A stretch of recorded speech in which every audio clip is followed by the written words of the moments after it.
اسلام کا زوال شروع ہو گیا خلافت راشدہ کے خاتمے کے ساتھ۔ حضور کی حدیث بدأ الاسلام غریبا وسیعود کما بدأ فطوبی للغرباء۔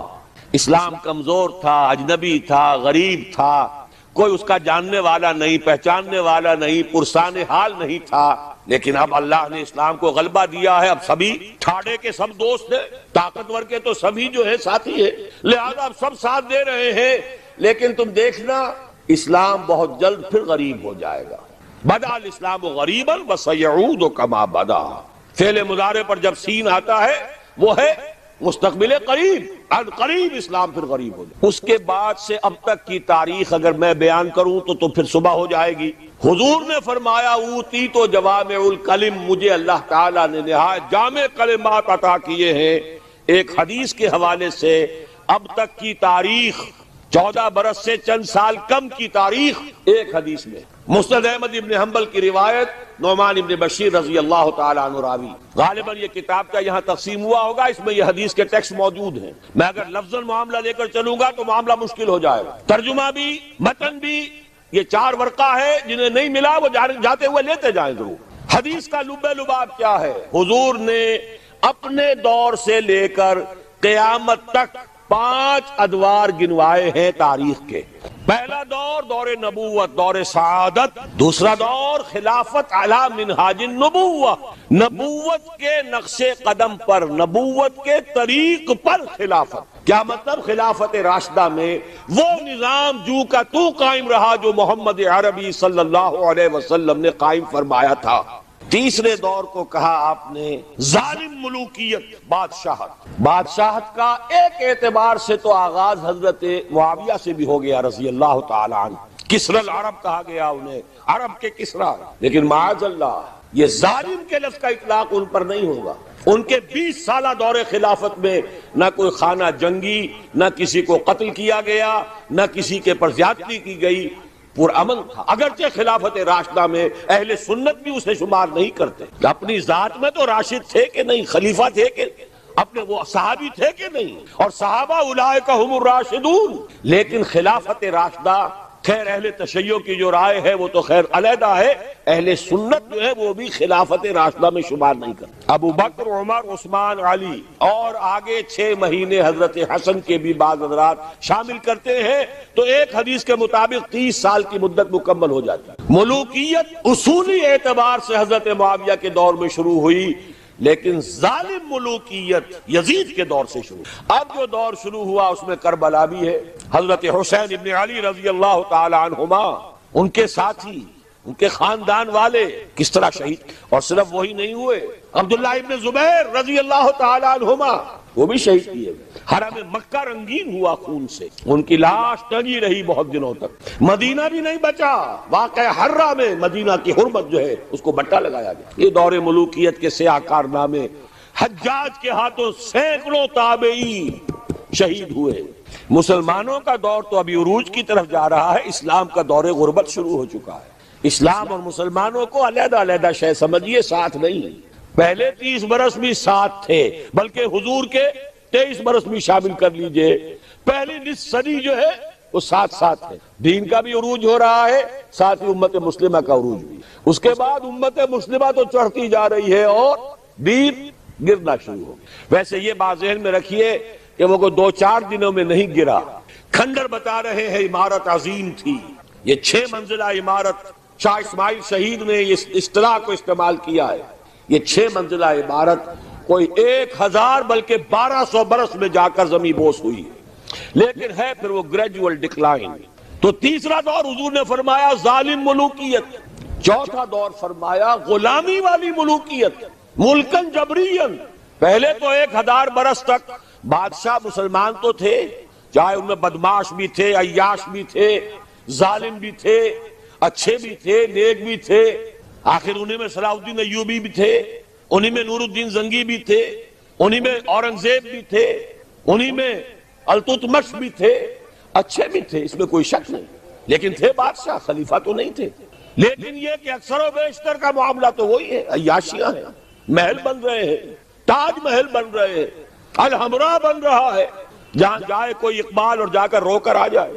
رولے اب دل کھول کر دیدہ خونابہ بار، وہ نظر آتا ہے تہذیب حجازی کا مزار۔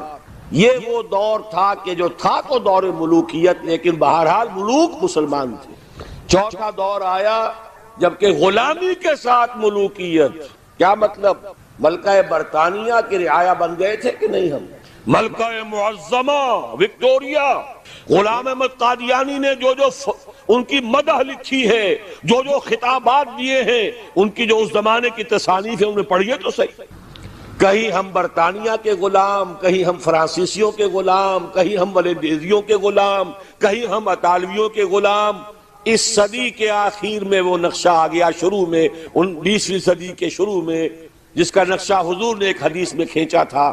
صحابہ سے آپ نے فرمایا ایک وقت آئے گا یوشک ان تداعی علیکم الامم، کہ دنیا کی قومیں تم پر ایک دوسرے کو دعوت دیں گی کہ یہ ترنے والا موجود ہے، آؤ اور نوچ کو چھوڑ کر کھاؤ، ادھر سے ہم کھائیں گے ادھر سے تم کھاؤ، یہ تم لے جاؤ یہ ہمارے پاس رہے گا۔ مصر انگریزوں کے پاس رہے گا، عراق انگریزوں کے پاس رہے گا، شام فرانسیسی لے جائیں، اور لیبیا اطالوی لے جائیں، اور موراکو اور تونس یہ سب جو ہیں یہ فرانسیسی لے جائیں، ہسپانیہ سہارا لے جائے، یہ سب لے جاؤ، آؤ تکہ بوٹی کر کے کھا جاؤ۔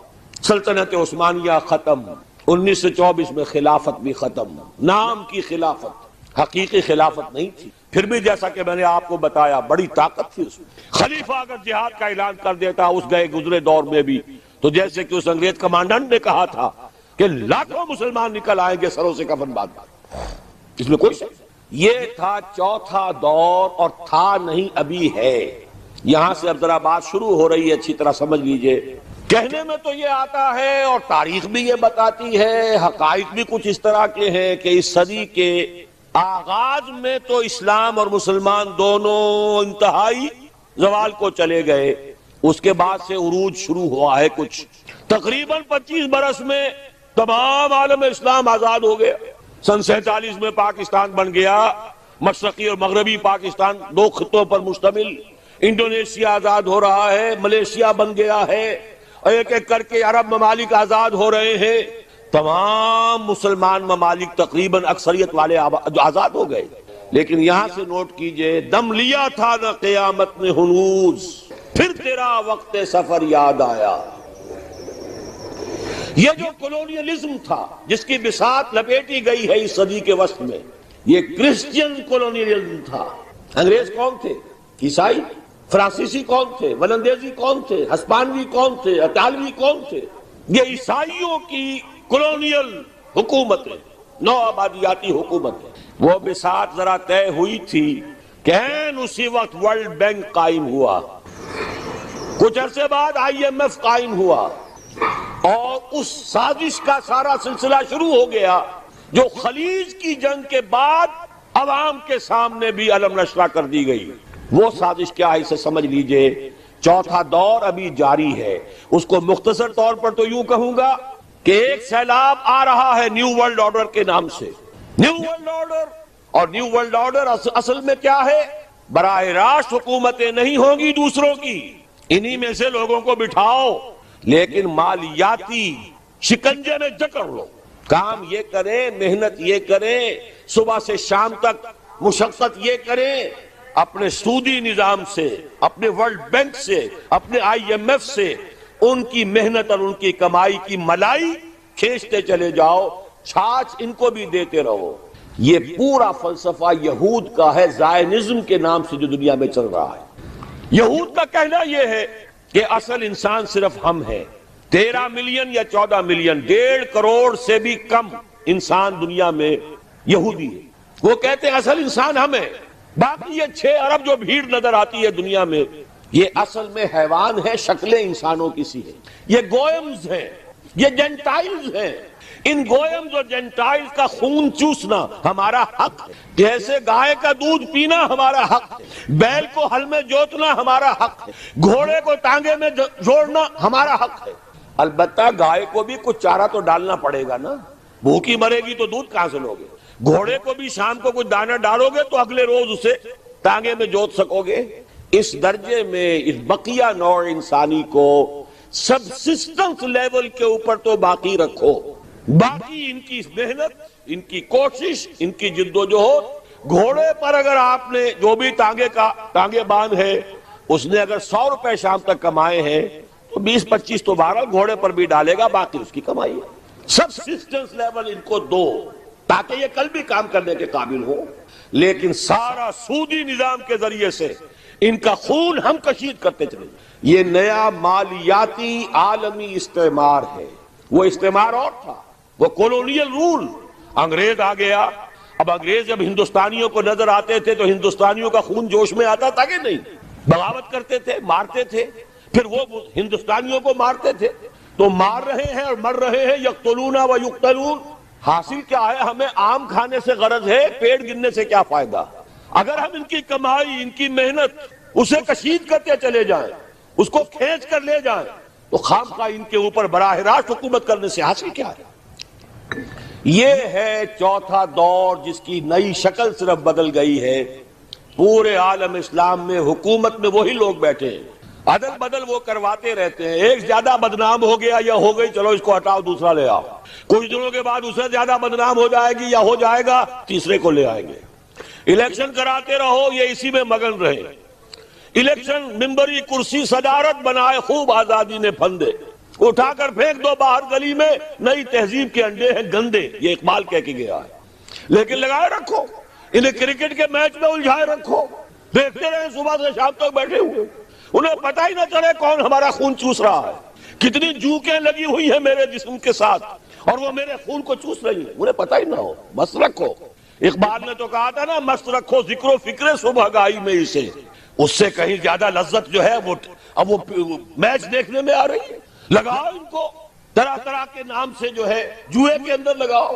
یہ تمام دھندے اس لیے ہیں، یہ اس میں مگن رہے حیوانوں کی طرح۔ اور یہ بھی نوٹ کر لیجئے، یہ بھی ان کے پروٹوکولز میں ہے، اخلاقی اعتبار سے انہیں کرپٹ کر دو، انہیں تمیز ہی نہ رہے بیٹی میں اور بیوی میں، انہیں تمیز نہ رہے مرد اور عورت میں۔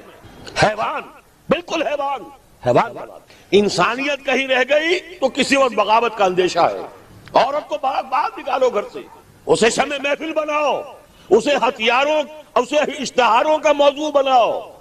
موٹر سائیکل کا اشتہار ہے تو عورت، چائے کا اشتہار ہے تو عورت۔ یہ سارے کھیل یوں ہی نہیں ہو رہے، protocols of the elders of the Zion 1897 کے ان کا ذرا مشاہدہ کی جو معلوم ہو جائے گا جو کچھ ہو رہا ہے وہ یہود کی وہ سازش۔ حضور صلی اللہ علیہ وسلم کی اس مقصد بعثت کی تکمیل کا سیلاب جب چلا تھا، تھمتا نہ تھا کسی سے سیل رواں ہمارا، کس نے روکا؟ نہ ایرانیوں کی تلواریں روک سکی، نہ رومی لیجنز، رومی فوجی، دنیا جو ہے تھراتی تھی ان کے نام سے، نہیں روک سکے اس سیلاب کو۔ حضرت خالد نے کہا تھا رومیوں سے، تم اپنی تعداد پر نہ جانا، اپنے اسلحہ پر نہ جانا، جان لو تمہارا مقابلہ آج اس قوم سے ہے جسے موت اتنی ہی عزیز ہے جتنی تمہیں زندگی عزیز ہے۔ منحصر مرنے پہ ہو جس کی امید، نا امیدی اس کی دیکھا چاہیے جو موت کا خواہش مند ہے۔ شہادت ہے مطلوب و مقصود مومن، نہ مال غنیمت نہ کشور کشائی، اسے کون شکست دے گا؟ تو اچھی طرح سمجھ لیجئے یہ سارا پیکج ہے۔ یہ پیکج کا لفظ آج کل بہت استعمال ہو رہا ہے، پیکج۔ یہ پورا پیکج ہے، انسان کو حیوان بناؤ، جنسی اعتبار سے حیوان، اور اس کو حیوان کی سطح پر لا کر کام کرو، صرف روزی کھاؤ جو تمہارے لیے ضروری ہے، باقی تمہاری محنت کا سب حاصل ملائی اوپر کی ہم لے جائیں گے۔ یہ ہے اس وقت اس چوتھے دور کا نصف ثانی۔ شکل بدل گئی ہے، صورت تبدیل ہو گئی ہے، ابھی ہم غلام ہیں۔ فرق صرف یہ ہے کہ پہلے انگریز فوجی بھی نظر آتے تھے، اب نظر نہیں آتے۔ اب ہمارا ہی قوم کا کوئی فرد ان کا کارندہ بن کر، قرقمین بن کر بیٹھا ہے آ کر۔ معین صاحب کیا کرنے آئے تھے؟ قرقی کرنے آئے تھے۔ اب شاہد برکی صاحب کیا کرنے آئے؟ قرقی کرنے آئے۔ بے نظیر تو اس لیے بدنام ہو گئی، فلاں شے مہنگی، فلاں شے مہنگی، فلاں شے مہنگی، وہ گئی تو اس کے بعد جو مہنگائی کا طوفان آ رہا ہے وہ کون لا رہا ہے؟ اور ابھی نہ معلوم کتنی حکومتوں کے جھٹکے ہوں گے، کتنی حکومتیں قربان ہوگی۔ یہ دور ہے چوتھا دور۔ حالات دن بدن اور خراب ہو رہے ہیں، اس کو نوٹ کر لیجئے۔ اس وقت جو اب استعمار آ رہا ہے وہ یہودی استعمار ہے۔ خود عیسائی ان کے اعلی کار ہیں۔ پوری دنیا میں ایک سول سپریم پاور امریکہ، اور امریکہ کی جان حقیقت میں یہودیوں کے ہاتھ میں، فرنگ کی رگے جہاں پنجے یہود میں۔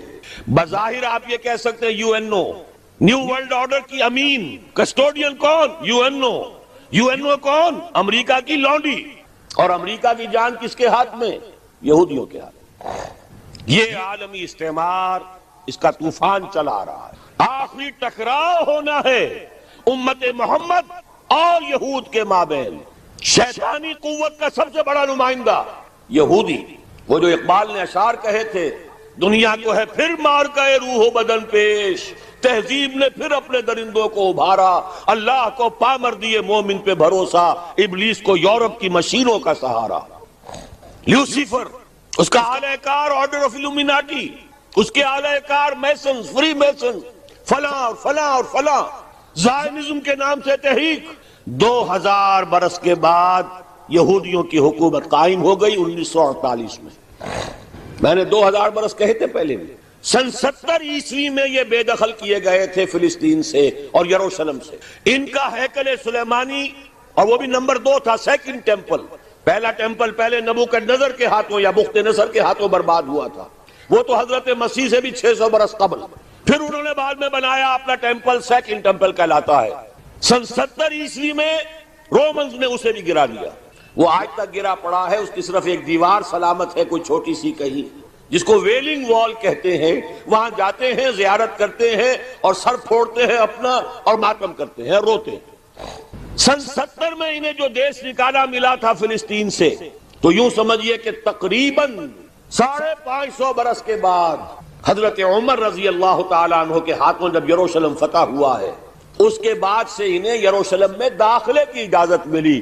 حضرت عمر نے رحم فرمایا کہ تم بھی آ سکتے ہو یہاں، لیکن جو کرسچنز نے، عیسائیوں نے جب قبضہ دیا تھا، کیونکہ فتح نہیں کیا تھا مسلمانوں نے یروشلم کو، فتح نہیں ہو سکا تھا، وہ تو انہوں نے ایک معاہدے کے تحت ہینڈ اوور کیا ہے، سرنڈر کیا ہے، اور اس معاہدے میں عیسائیوں نے یہ بات طے کرا دی تھی کہ یہاں یہودیوں کو آباد ہونے کی اجازت نہیں دی جائے گی، آئیں زیارت کریں چلے جائیں، مکان نہیں خرید سکتے، زمین نہیں خرید سکتے، سیٹل نہیں ہو سکتے۔ لیکن 1900، بلکہ نوٹ کر لیجئے 1897 میں، اب یہ 1997 آ رہا ہے اگلے سال کیا، اب تو بہت قریب آ گیا، سال تو بہت بڑی بات ہوتی ہے، 1 مہینے بعد، 1.25 مہینے بعد شروع ہو رہا ہے۔ پورے 100 برس قبل یہودی بینکرز تھے، کچھ بڑے بڑے بینکرز، سوئٹزرلینڈ میں جمع ہوئے، نقشہ بنایا، اسکیم بنائی، سازش کی صلاحیت اللہ نے بے پناہ دی ہے، دولت بے شمار جمع کر چکے تھے سودی نظام سے۔ 20 برس کے اندر اندر برطانیہ کے ذریعے سے اعلان کرا لیا بالفور ڈیکلریشن۔ سن 70 اور 1917 کتنا فرق ہوا اس میں؟ 1800 برس سے زائد عرصہ۔ ان کا داخلہ ممنوع تھا پہلے 500 برس، بعد میں داخل ہو سکتے تھے، آباد نہیں ہو سکتے تھے۔ 1917 میں بالفور ڈیکلریشن کے ذریعے حق مل گیا کہ ہاں یہ بھی آ سکتے ہیں، مکان خرید سکتے ہیں، چونکہ اب ظاہر بات ہے پہلی جنگ عظیم کے بعد مسلمان تو چت پڑا ہے، کون بولے گا؟ اندیشہ ہو سکتا تھا تو ترک خلافت سے ہو سکتا تھا کہ کہیں تنگ آمد بجنگ آمد، خلیفہ کہیں اعلان کر بیٹھا جہاد کا تو کیا ہو جائے گا پوری دنیا میں، لہذا خلافت ختم کرواؤ۔ چاک کر دی ترک نادا نے خلافت کی قبا، سادگی اپنوں کی دیکھ اوروں کی عیاری بھی دیکھ۔ میں صبح بتا چکا ہوں آپ کو، فری میسن تھا مصطفیٰ کمال پاشا۔ بہرحال 1917 کا بالفور ڈیکلریشن، اب آنے شروع ہوئے یہودی آیا، کسی عرب سے پوچھا بھائی اس مکان کا کیا مانگتے ہو؟ یہ 2 لاکھ، لو بھائی 3 لاکھ لے لو، لیکن صبح نکل جاؤ۔ اس کھیت کے کتنے دام ہیں؟ جو دام بتایا اسے بڑھ کر کے جلدی سے جاؤ۔ اس وقت انہوں نے ابتدا میں کوئی تشدد نہیں کیا، لیکن دولت، اس کی چمک، ہوتے ہوتے اتنے قدم جما لیے کہ پھر 1948 میں اسرائیل ایک ریاست کی حیثیت سے دنیا میں قائم ہے۔ اس کے ساتھ جوڑ ملا لیجئے 1947 میں پاکستان قائم ہوا تھا۔ یہ ہم اکثر واقعات یوں ہی نہیں ہے کہ ایسے ہی آ کر جوڑ مل گئے ہیں، تاریخ کے کچھ واقعات ہماری نگاہوں کے سامنے ہوتے ہیں، کچھ پیچھے اللہ تعالیٰ کی مشیت، وہ جو پیچھے کار فرما ہوتی ہے وہ اپنی جگہ ہے۔ بہرحال 1948 میں قائم ہوا، 19 برس کے بعد 1967 میں جنگ، اور اس نے اپنے حدود بڑھا لیے، مشرق میں، مغرب میں، شمال میں۔ یروشلم پر بھی قبضہ ہو گیا 1967 سے اب یروشلم ان کے قبضے میں ہے۔ 30 برس ہونے کو آئے ہیں اور اب یوں سمجھیے کہ تلی ہوئی ہے، اس وقت تاریخ کی ترازو تنی ہوئی ہے۔ وہ لوگ تلے ہوئے ہیں مسجد اقصی کو شہید کر کے اپنا تھرڈ ٹیمپل بنانے کے لیے۔ سارا کام ہو چکا ہے، نقشے بن چکے ہیں۔ پچھلی دنوں مسجد اقصی کے ڈوم کے لیے شہنشاہ جو ہیں اردن کے شاہ حسین، انہوں نے کتنے من سونا دیا تھا تاکہ اس کے اوپر پتلی چڑھا دی جائے، تو یہودیوں نے کہا تھا یہ سارا سونا ہمارے ہیکل کی تعمیر کے کام آئے گا، کھل کر کہا۔ اب یہ کہ مسجد اقصی کے ساتھ جانے والی ٹنل کھول دی گئی ہے، کوئی دن کی بات ہے کہ کوئی یہودی کوئی جنونی جائے گا وہاں پر جا کر ایکسپلوسیو رکھ آئے گا اور اس ایکسپلوسیو کے نتیجے میں مسجد اقصی شہید ہو جائے گا۔ پھر کہیں گے بھائی ہمارا کوئی جنونی کر گیا، جب کر گیا تو چلو اب جو ہو گیا فیٹ اکمپلی ہے یہ، اب یہاں ہمارا ٹیمپل بننے دو۔ اور امت مسلمہ کی نبض وہ دیکھ چکے ہیں ایودھیا کی مسجد گرا کر۔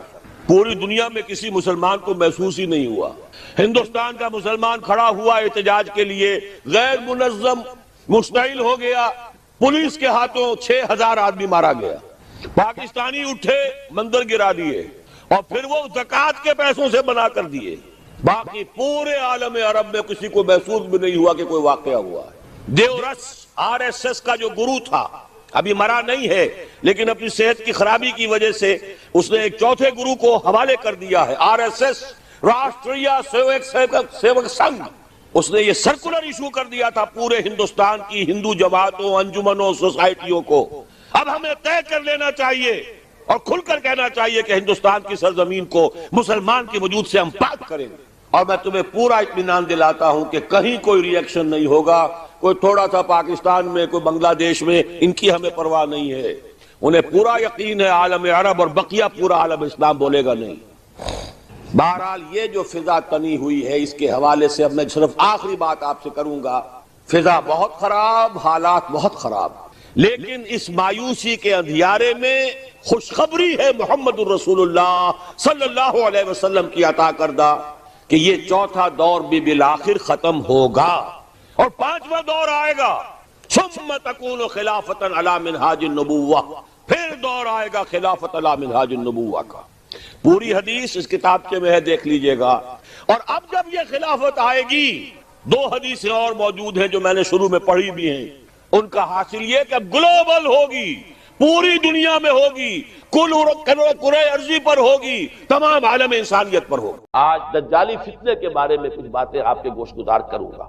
پہلی بات یہ نوٹ کیجئے کہ یہ روایات صحیح مسلم میں بھی ہیں، جامع ترمذی میں بھی ہیں، سنن ابی داؤد میں بھی ہیں، سنن ابن ماجہ میں بھی ہیں، سنن نسائی میں بھی ہیں، مسند احمد ابن حنبل میں۔ یعنی یوں سمجھئے کہ صرف بخاری کو چھوڑ کر باقی صحاح ستہ کی تمام کتابوں میں اور بڑے جلیل القدر صحابہ سے یہ روایات ہیں۔ حضرت عبداللہ ابن عباس رضی اللہ تعالی عنہما حبر الامہ، حضرت عبداللہ ابن عمر رضی اللہ تعالی عنہما، حضرت ابو سعید خدری رضی اللہ تعالی عنہ اور حضرت ابو الدرداء رضی اللہ تعالی عنہ۔ ان صحابہ سے ان کتب حدیث میں جو روایات مروی ہیں وہ یہ ہے کہ جو شخص دجالی فتنے سے محفوظ رہنا چاہے وہ سورہ کہف کی ابتدائی اور آخری آیات کی تلاوت۔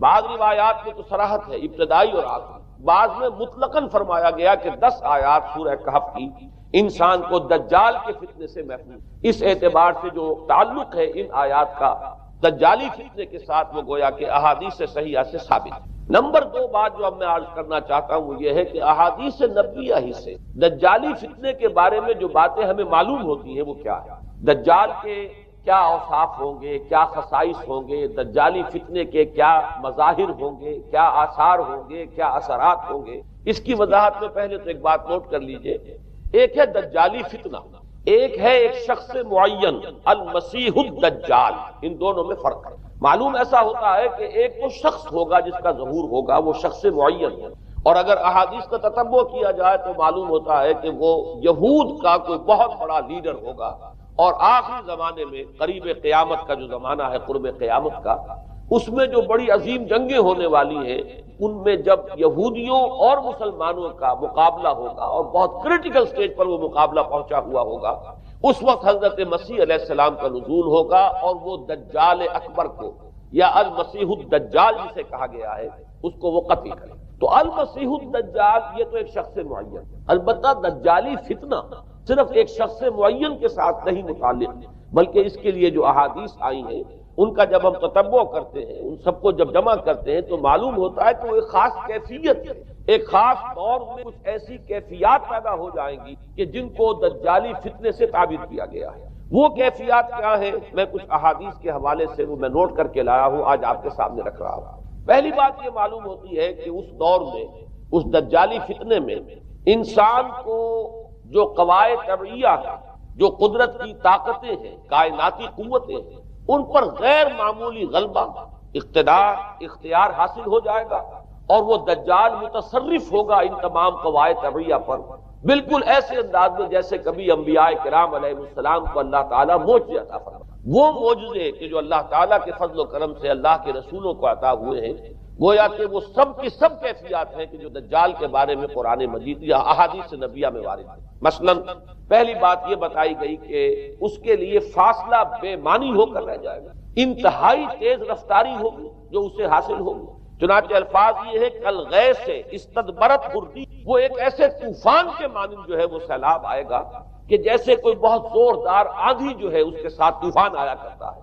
آپ سائیکلون کا تصور کیجئے کہ جس طریقے سے وہ ایک انتہائی تیز رفتار ہوا جو ہے وہ طوفان کو لے کر آتی ہے، اس طور سے وہ فتنہ پھیلے گا۔ ایک اور حدیث میں الفاظ ہے فلا تدع قریۃ الا حبطتها فی 40 لیلہ، یہ مسلم شریف کی روایت ہے حضرت نواس بن سمعان رضی اللہ تعالی عنہ۔ کوئی قریہ تک نہیں چھوڑے گا دنیا کی کوئی آبادی چھوٹی سے چھوٹی جس میں وہ نہیں پہنچ جائے گا 40 دن کے اندر۔ یہ اس کی تیز رفتاری کا عالم ہوگا، گویا کہ میں تعبیر کر رہا ہوں اسے ان الفاظ سے کہ فاصلہ بے معنی ہوگا۔ اسی کے ضمن میں بعض اور روایات آئی، سواری جو ہے اس دجال کی اس کو گدھے سے تعبیر کیا گیا ہے، اس لیے کہ ظاہر بات ہے اس دور میں اور کسی شے کا اگر تذکرہ کیا جاتا ہوائی جہاز کا یا راکٹس کا تو وہ تو لوگوں کی سمجھ میں نہ آتا اور پہلے انہیں ساری سائنس پڑھانی پڑتی تب وہ الفاظ استعمال کرتے، لہذا وہ اس کا خچر، اس کا جس پر سواری ہوتی ہے، لیکن اس کی تیز رفتاری کے لیے الفاظ آئے ہیں کہ اس کا ایک قدم اگر مکے میں ہوگا تو دوسرا قدم شام میں جا کر،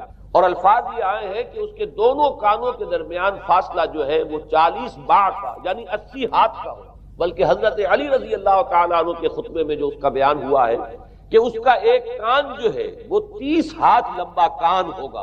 ابھی ذرا یہ صرف احادیث آپ سنتے جائیے، پھر اس کے بارے میں ان سب کو جوڑ کر جو ہمیں نتیجہ نکالنا ہے اس پر گفتگو بعد میں ہوگی۔ اسی طرح آواز کا معاملہ کہ اس کی آواز 4 دانگ عالم میں بیک وقت سنی۔ الفاظ یہ ہے ینادی بصوت لہو یسمع لہو ما بین الخافقین، وہ ایک ایسی آواز کے ساتھ پکارے گا کہ جسے مشرق و مغرب کے مابین رہنے والا ہر شخص اس کی آواز جو ہے گویا کہ وہ تمام فاصلوں کے جو پردے ہیں اس کے لیے وہ حائل نہیں رہیں گے، بلکہ یہ کہ اس کی آواز جو ہے پوری دنیا میں مشرق و مغرب میں بیک وقت سنائی دے گی۔ تیسری بات معلوم ہوتی ہے کہ علاج معالجہ وہ اس انتہا کو اور عمل جراحی اس انتہا کو پہنچ جائے گا۔ یہاں وہ الفاظ آئے ہیں جو قرآن مجید میں حضرت مسیح کے معجزات کے لیے آئے۔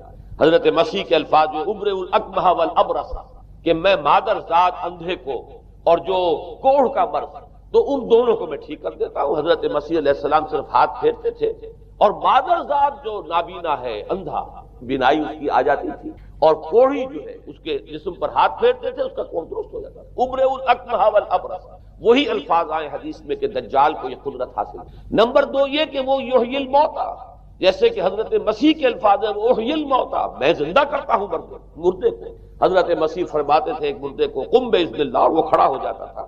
بالکل اسی طریقے سے دجال کو بھی قدرت حاصل ہو جائے گی کہ وہ مردوں کو زندہ کرے گا۔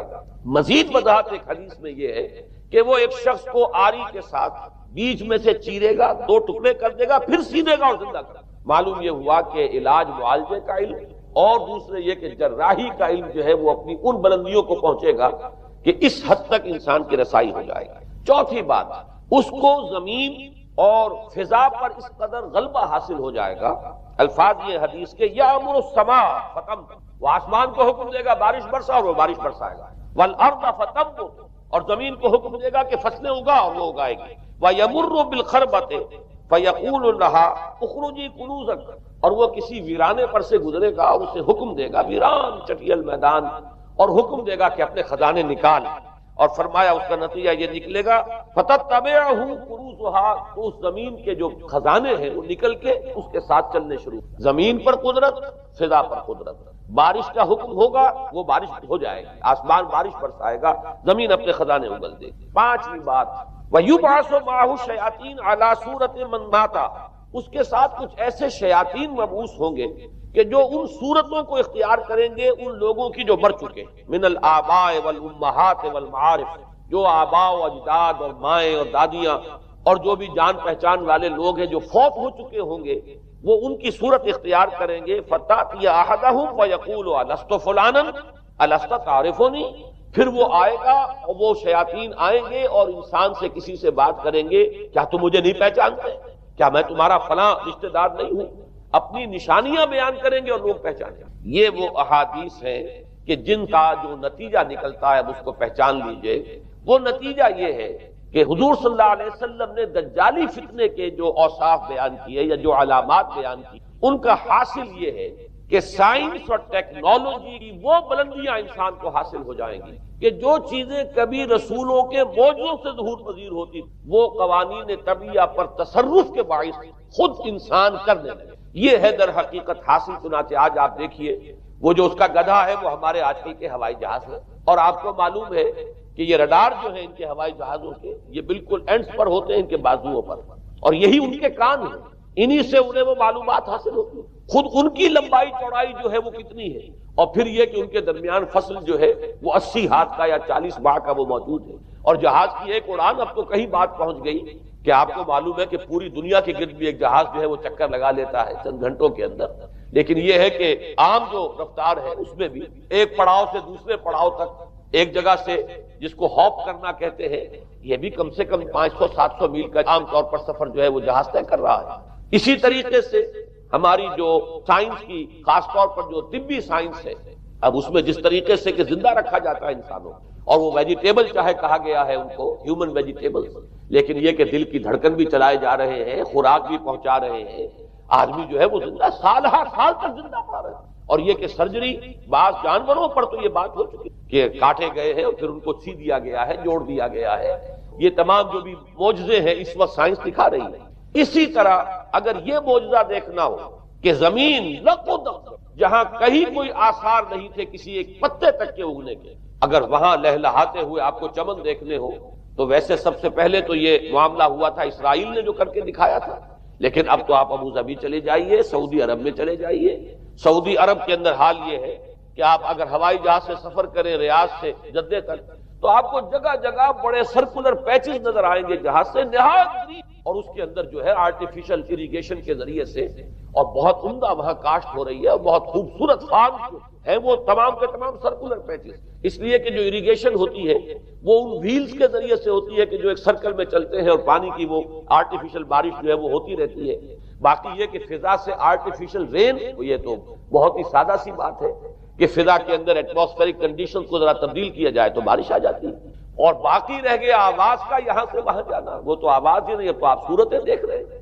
آپ کو نیو یارک میں بیٹھا ہوا خطاب کرے، آپ پوری دنیا کے اندر جہاں چاہیں، وہ آل ورلڈ اینٹینا آپ کے پاس صرف ہونا چاہیے، باقی یہ کہ آپ دنیا کے کسی بھی گوشے میں بیٹھے ہوئے کسی شخص کا خطاب جو وہ سن سکتے ہیں۔ تو معلوم یہ ہوا کہ در حقیقت یہ جو دجالی فتنہ ہے، یہ جس کے اوصاف جو بیان کیے گئے، ابھی میں اس کو لفظ فتنہ سے تعبیر نہیں کر رہا، اسے جس چیز نے فتنہ بنایا وہ ابھی میں آپ سے عرض کروں گا، لیکن یہ جتنے اوصاف حدیث میں آئے، جتنی صفات بیان ہوئی، جو کوائف وہاں سامنے آ رہے ہیں، ان سب کا حاصل تو ایک لفظ میں یہ ہے کہ سائنٹیفک ڈیولپمنٹ اور ٹیکنالوجیکل ڈیولپمنٹ وہ اس درجے کی ہو جائے گی کہ قواعد طبیعہ پر، فورسز آف دی نیچر پر انسان کو تصرف اور تسلط حاصل ہو جائے گا، اور وہ انہیں استعمال کرے گا، اور اس طریقے سے اس کے اندر وہ ساری کی ساری کیفیات جیسے کہ آج ہم دیکھ رہے ہیں اپنی نگاہوں کے سامنے وہ پیدا ہو جائے۔ اب سوال یہ ہے کہ اس شے کو فتنہ کس چیز ہے، یہ بات سمجھ لیجیے۔ جہاں تک سائنسی ترقی کا تعلق ہے، تکنیکی ترقی کا تعلق ہے، یہ چیزیں فی الاصل فتنہ نہیں ہے،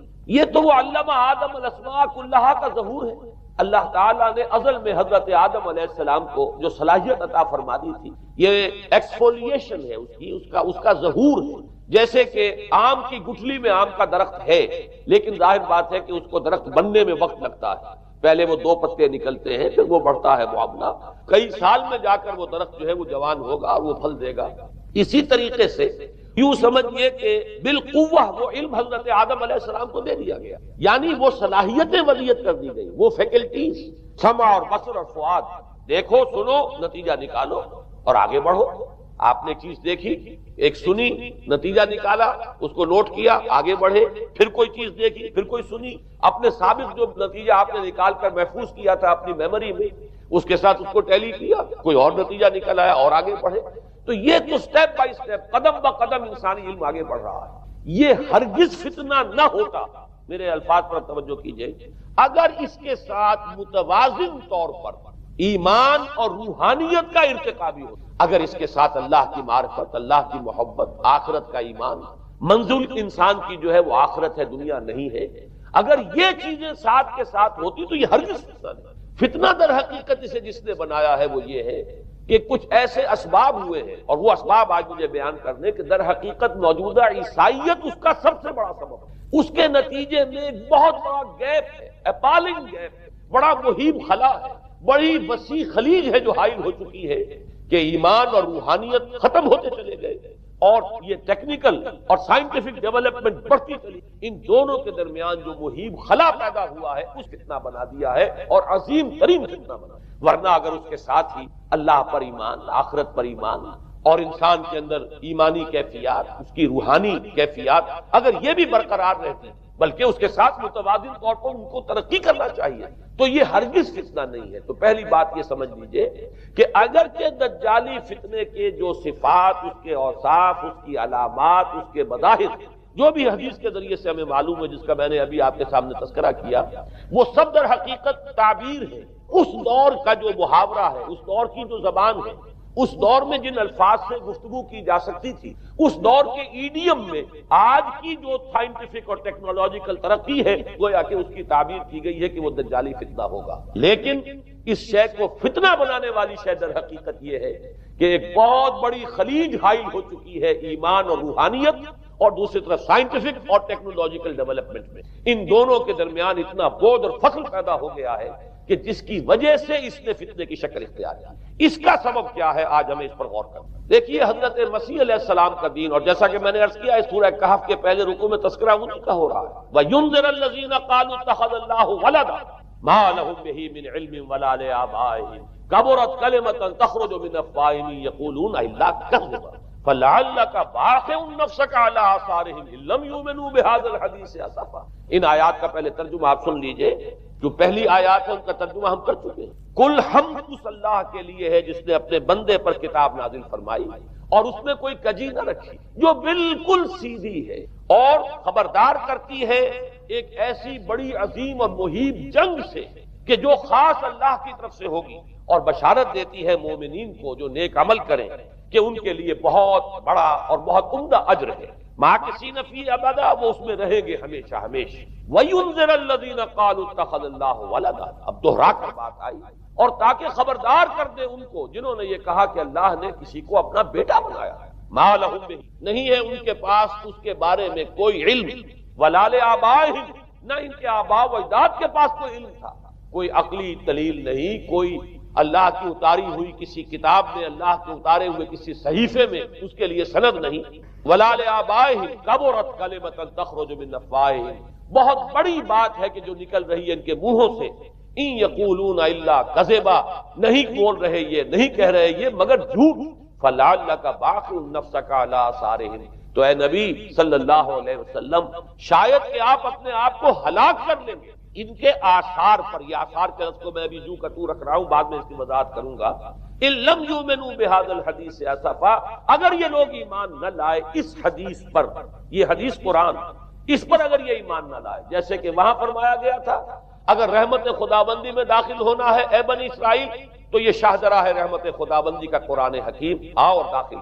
یہاں پر ان عیسائیوں کو متنبہ کیا جا رہا ہے اگر وہ اس حدیث پر، یہ حدیث اللہ، اللہ کی کتاب، احسن الحدیث کتابا متشابہا فبأی حدیث بعدہ یؤمنون، اگر اس اللہ کی حدیث پر، اللہ کی کتاب پر یہ ایمان نہ لائے تو جو ان کے آثار ہوں گے، جو نتائج نکلیں گے، ان پر اے نبی شاید کہ آپ اپنے آپ کو صدمے اور رنج اور غم سے ہلاک کر۔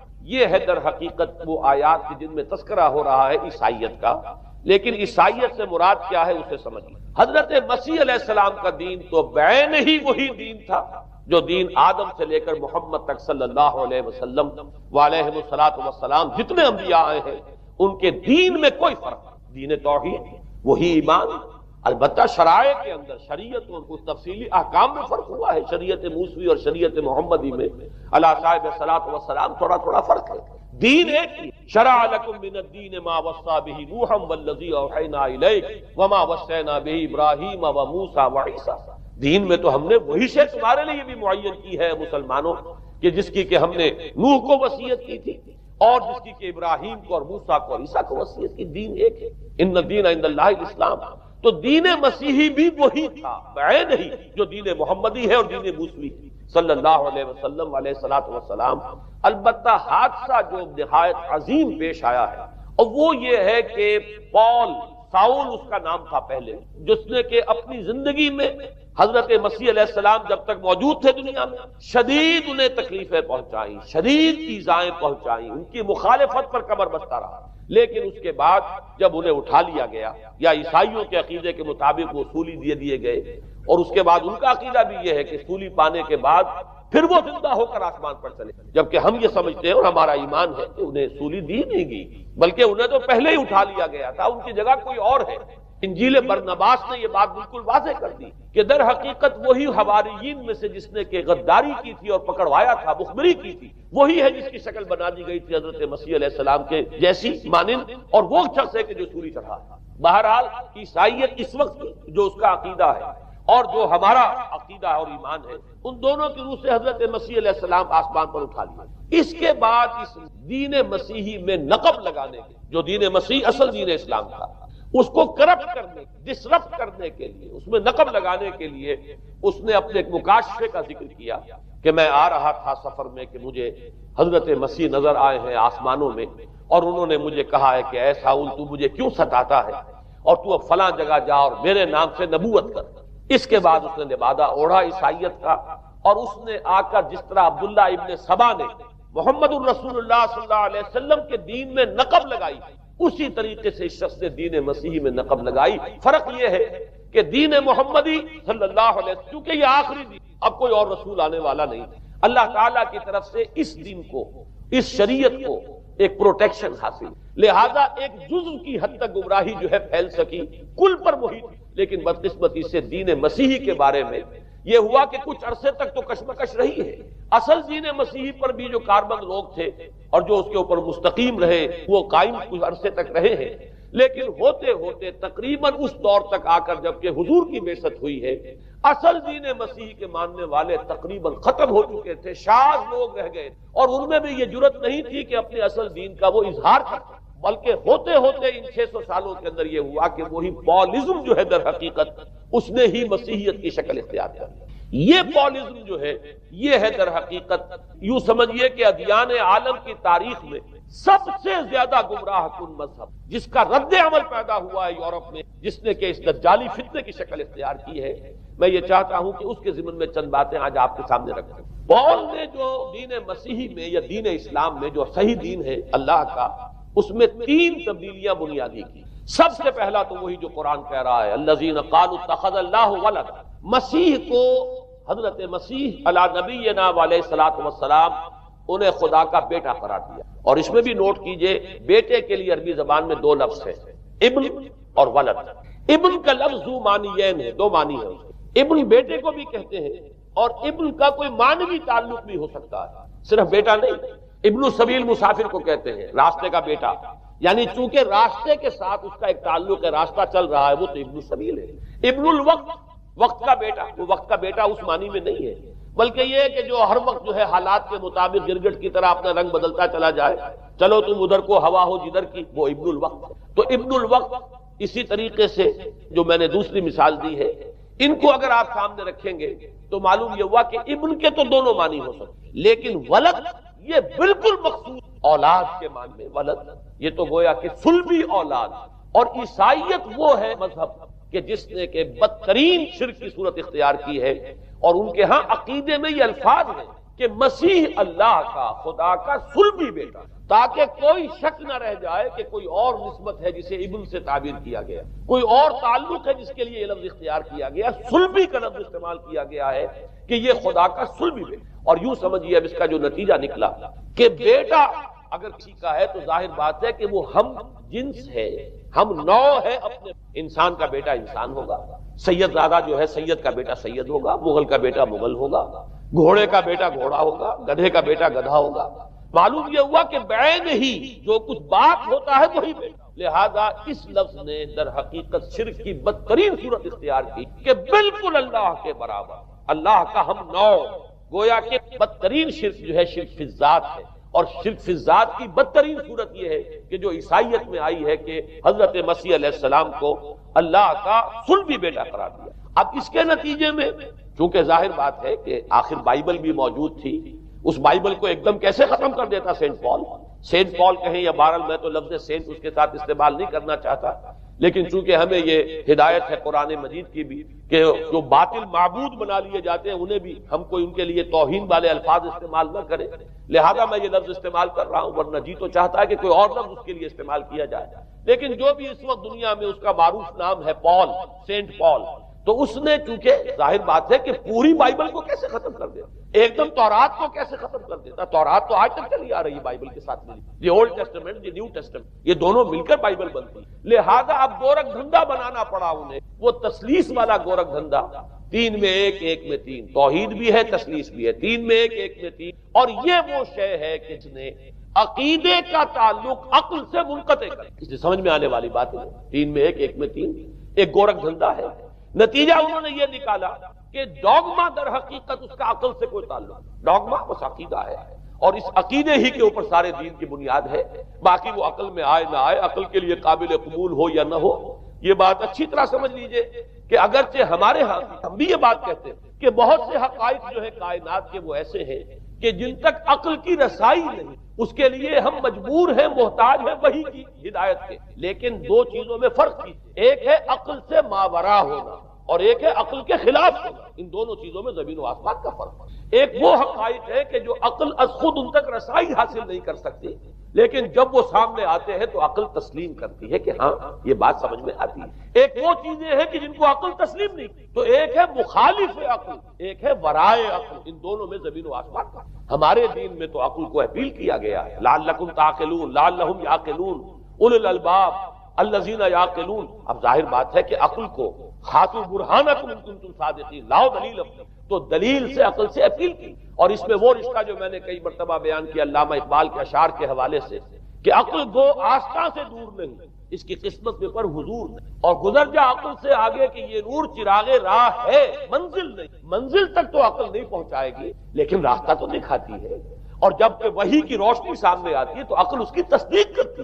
یہ ہے ہمارا موقف اور یہ ہے عقلی معقول موقف. لیکن عیسائیت نے، بلکہ کہنا چاہیے پالزم نے، مجھے یہاں پر لفظ عیسائیت اب استعمال کرنا نہیں چاہیے اس لیے کہ حضرت عیسیٰ سے اب اس کی نسبت نہیں رہی. حضرت عیسیٰ سے اس کی نسبت جو ہے یہ مس نومر ہے، یہ غلط نام ہے. دی 100 کا مصنف جو ہے ڈاکٹر مائیکل ہارٹ، اس نے یہ بہت بڑی بات کہی.